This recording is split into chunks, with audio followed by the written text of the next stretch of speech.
Garrett, good evening. Good evening. How are you doing, my friend?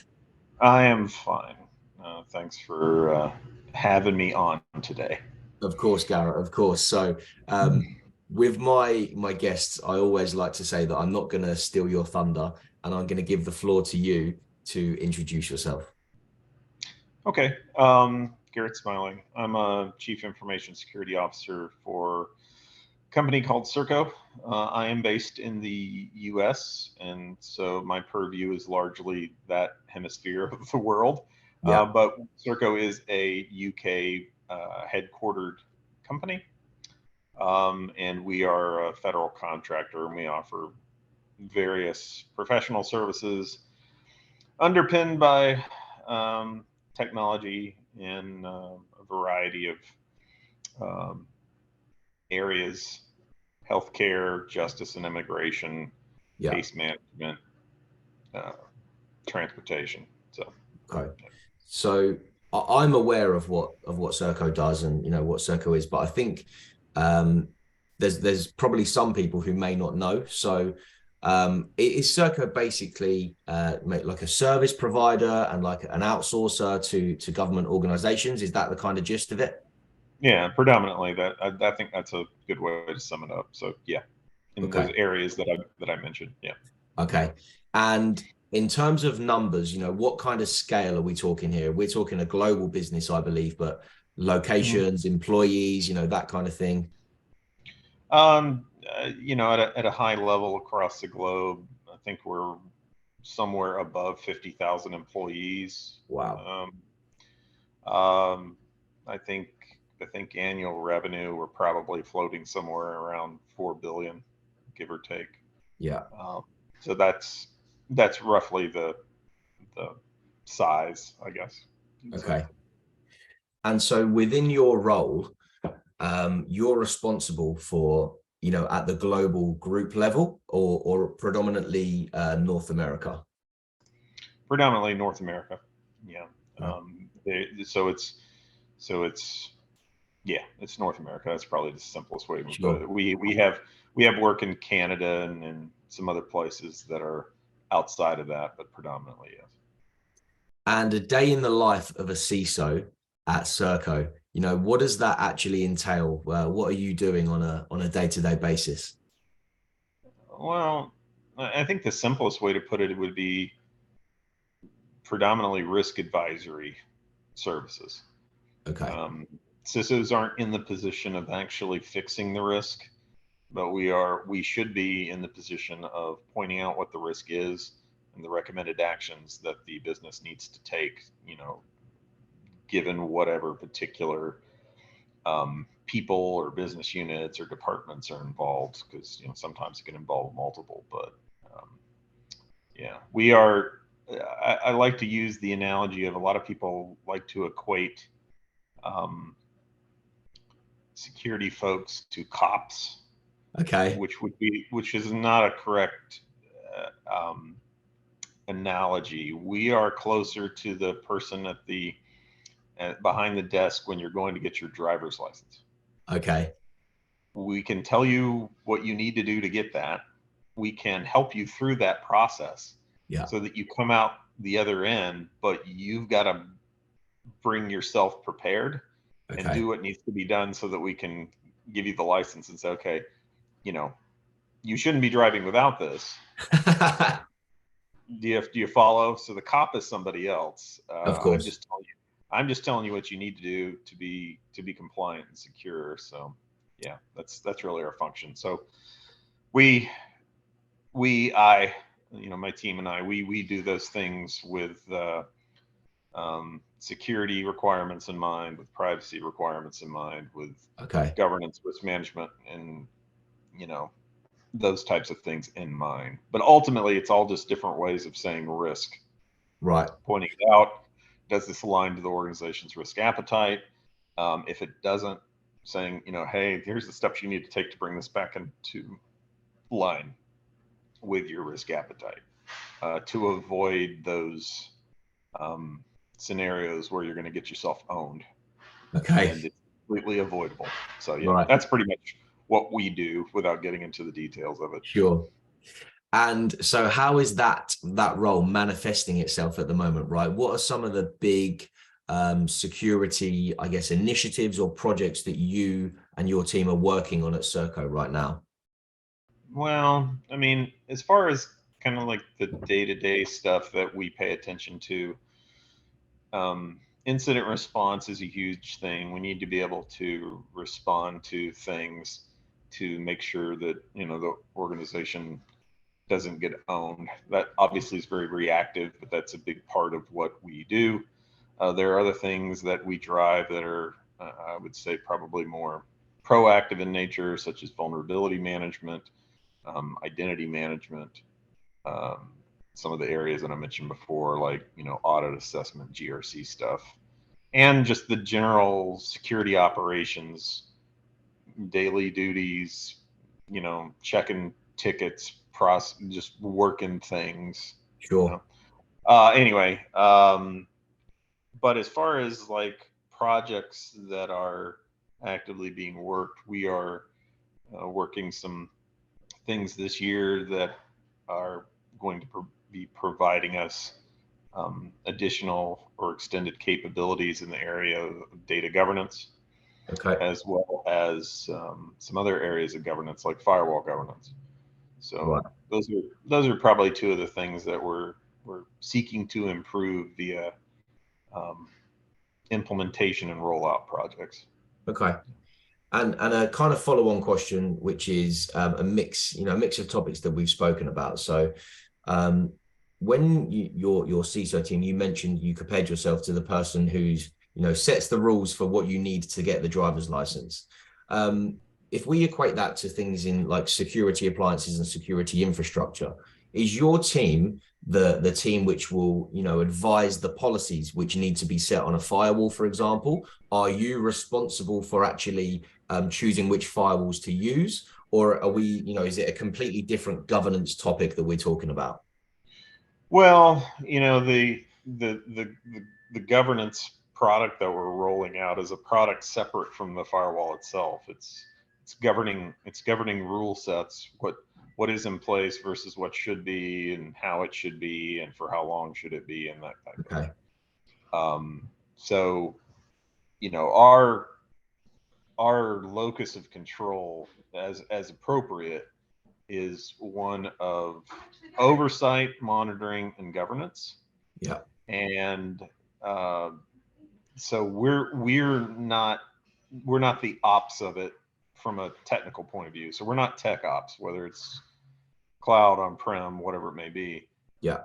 We are advising that. So to your point, yeah, the line of demarcation would be, yes, we should be actively informing what the policies are, but we really, if we're observing separation of duties, it makes literally no sense to assume that somehow we are administering or operating that. Yeah. Okay. That's a bad scene as far as I'm Right. concerned. Although there are a lot of people that labor under that assumption, and it is obviously an incorrect one. So Okay. Yeah, I think the main word that I picked out there was administer. So, your team's not the people who are actually physically doing that work. You're the people who would advise, what that policy set should be. yeah, and we're also continuously trying to drive adherence to the things that are requirements. Not that we're setting requirements; those requirements are, for us, they're largely defined by our customers via contracts, since we're a federal contractor. Right. Depending upon your organization, it may be the regulation drives the lion's share of your requirements. It Okay. could be a variety of things, right? But that is often where people say, "Well, it's just you guys telling me to do something." No, no, your requirements are not coming from us. We are simply pointing them out. Yeah. If we're doing our job well, we're explaining to you, yes, the way in which you are operationalizing things is appropriately conforming to meeting that requirement or not. And we're Yeah. not pointing it out.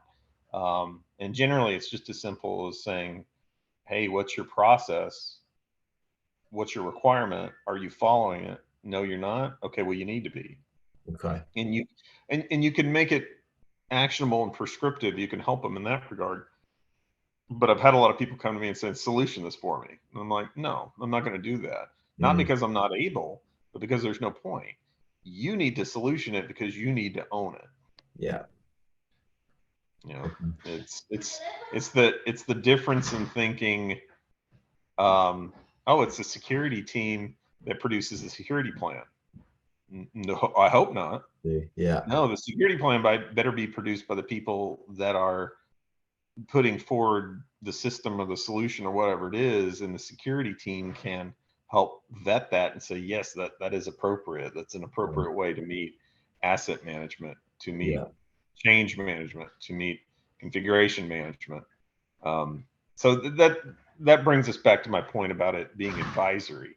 It's advisory not in a useless way, but in a very helpful and supportive way, Okay. in a guiding way.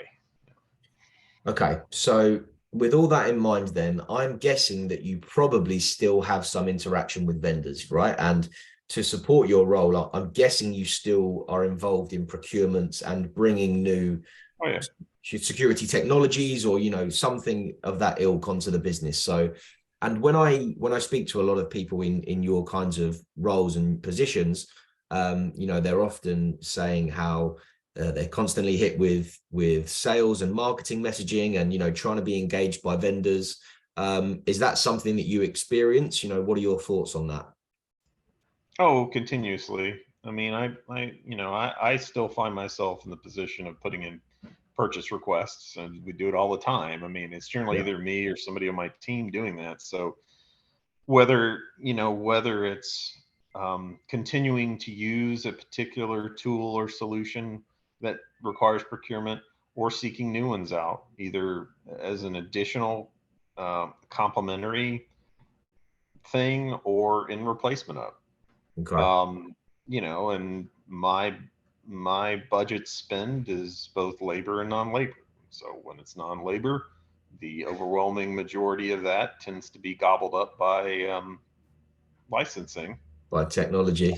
And then there's professional services as well, but it all has to be procured, to your point. So my interaction with vendors is, there's what you're talking about, which I'll get to in a second. But I'm also charged with trying to do some high level vetting of third parties, via things like reviewing their SOC 2 Type 2 reports to get a sense of kind of where we're starting from a general baseline, and then moving from there into the details about what should be put into the contractual agreements with them, to make sure that if their systems, platforms, SaaS, whatever's are getting our information put in there, that appropriate due diligence is being taken to make Yeah. sure that it's the information is encrypted at rest, assuming it to be sensitive, which in most cases it is, that it's access controlled appropriately, so on and so forth. Okay. Real bread and butter stuff that will keep you off the front page of whatever your local paper is. Yeah. Yeah. But back to your point, as far as you know, being engaged by potential um, account managers and things of that nature, happens all the time, constantly. I get 100 emails a week, Wow. dozens of Okay. phone calls a week. The one thing I'll say, and to me it's common sense, but I think there's entire I think there's entire industries based around a wrong idea. Okay. And that wrong idea is that somehow, some way, there's a big fat pile of unallocated money that I have the ability just to go, let me just sign that check real quick and give that to you.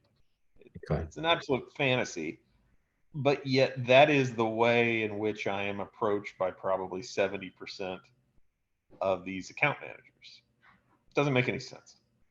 Um, I can tell you, we heavily leverage a particular VAR, value added reseller, in my group.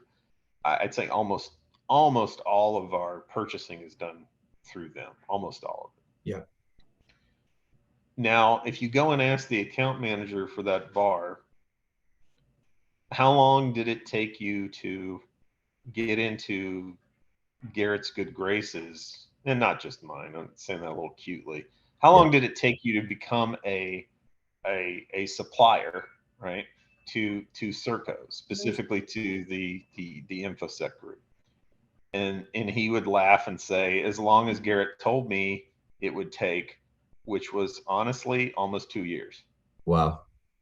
So, you might start having a conversation with me today, and I'm going to tell you, and I tell 100% of vendors this: there's no opportunities for you and I to drive towards an invoice. There's none. He was playing the long game with me, and he said, well, we know that you have this need. And I go, well, yeah, I know it too. But until I'm in a position from a budgetary perspective to take action on it, all you can do is have a relationship with me and wait until the time is right. I'll be kind of cute in my analogy. A lot of these guys, a lot of these account managers and vendors approach me like I'm single. Okay. I'm not. At that point in time, I might be happily married. The marriage might be on the rocks. Yeah. I might be, dating the same person for 3 years. You get the point.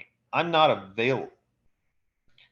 That can change, and it very often does change. And I'll tell you right now, there have been products that have been brought in the environment which are fantastic. There's great tools.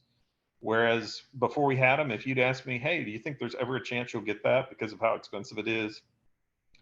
Oh, not in a million years. Okay. So the window of opportunity is never now. It's always 6 or 12 months later on average.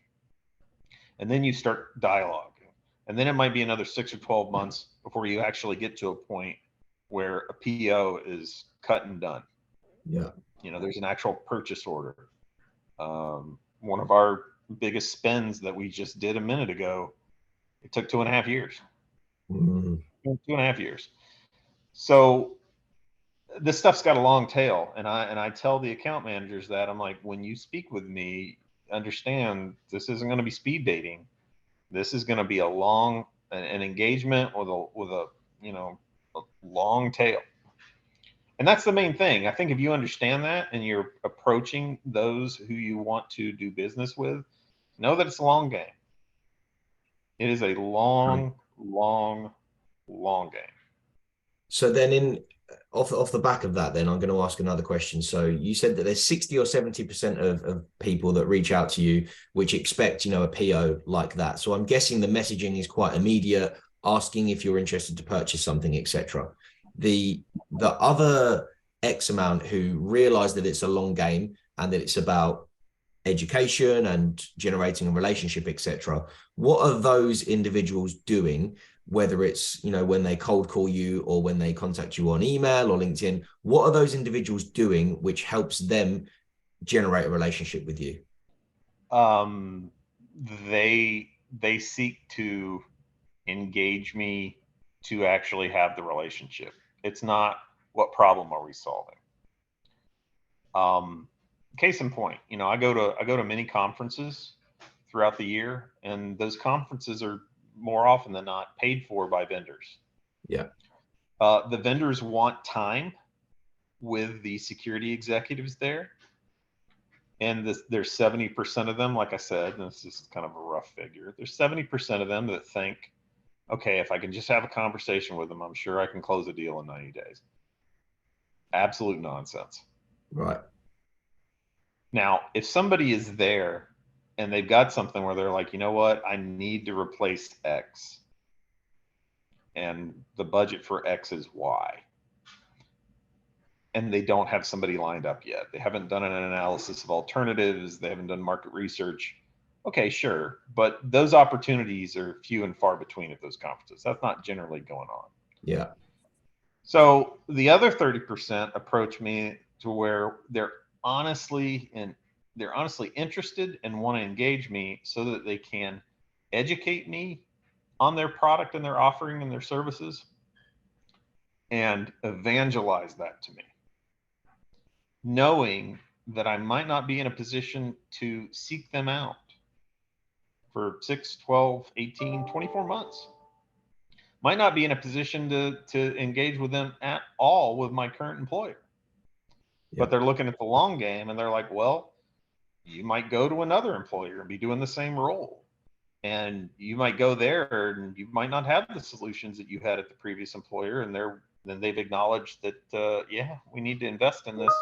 Do you know anybody? Well, what are the solutions in the space? That's the difference. Okay. That is the difference. So So to summarize that, then, people, instead of immediately pitching you and expecting, trying to push you into a sales cycle, for example, what they're doing is they may have a hypothesis of, how they think they can help you or help your particular industry. And what they seek to do is to ask if they can educate you and present that hypothesis to you, regardless of whether it, turns into something immediately. They're just interested in opening that initial dialogue to educate and generate a relationship. yeah, they need to first be interested in the relationship.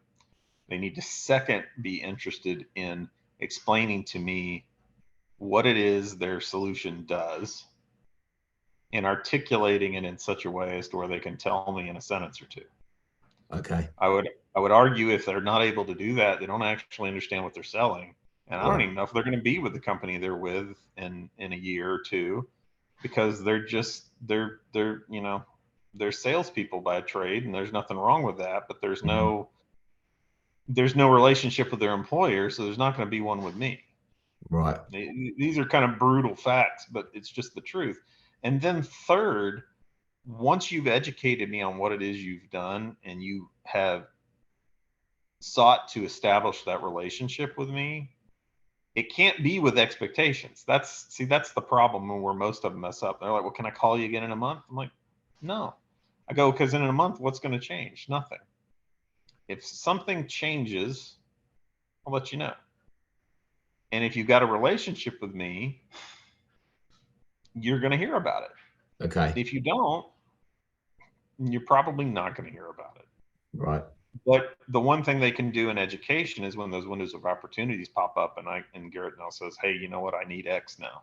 I didn't think I was going to need X, but I need it now." I can include them in my RFP, where I say, "Hey, provide your response. I'm doing analysis of alternatives on this. I need you to bring your A game with show me how your product meets these requirements for this RFP, and show me your decomposed price breakdowns, Yeah. you know, to where I can weigh you against the competition." Okay. Yeah. Completely understood. Completely got it. Um, just to finish up, I'm going to ask a couple of other questions. The first and main one being pet peeves. So, what are those things? And of course, we've just spoken about some of them now. But what are those pet peeves that salespeople do or vendors do that really grinds your gears? Whether it may be like an unsolicited email or like a follow up. What are some of the pet peeves that you find? Um, well, really, it comes back to what I said before. It's the pet peeve of them not understanding what is going to be the most optimal way they can engage with me. Okay. And it's going to be without expectations, and it's going to be to build a relationship. Okay. Some of the most refreshing interactions I've had with account managers have always been, "Hey, I just want to tell you what we got going on here, and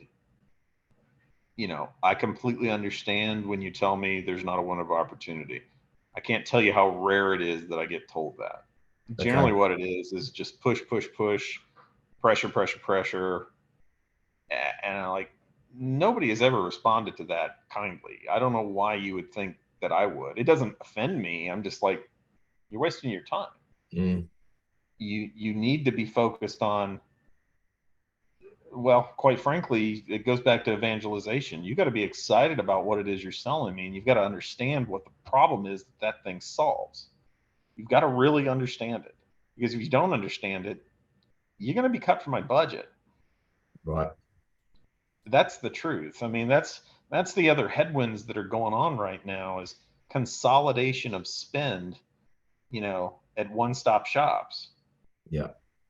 And if you don't believe me, take a look at all the investments that Microsoft has made in security and security solutions and how far they've come in just the past 5 years to where they are going to be the grim reaper for a lot of companies who are not paying attention to that consolidation approach. Mm. The main thing that's driven at the end of the day, regardless of having a CISO or not having a CISO, is if your company, and this includes the CFO, sees that you can spend this $1 only once, one way, and get this limited amount from one vendor versus spending this $1 in a licensing approach and get dot, dot, dot, dot, dot, dot, dot. I'm telling you right now, they're going to be like, that's going to get approved and that ain't. And that's what's happening right now. So, if you're a vendor and you've got a solution and Microsoft, Cisco, Palo Alto, some of these players that have a lot of different security solutions that they're offering, not just one or two, but literally hundreds. You need to be paying close attention to what your competition is doing, because our dollars are not generally going in the direction of more and more and more. That's a fantasy you hear about that. I can tell you that is so not the case, Yeah. especially this year. Especially this year. This year is, yeah, we told you to chop off your arm, but can you chop off your other arm?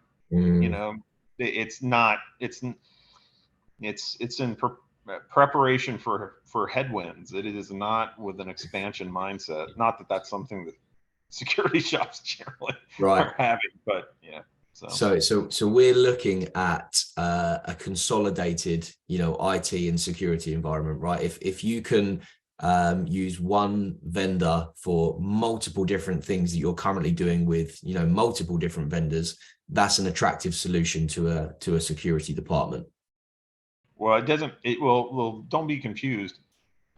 It's not so much that it's attractive to me. It's attractive to the people that are holding the purse strings. Okay.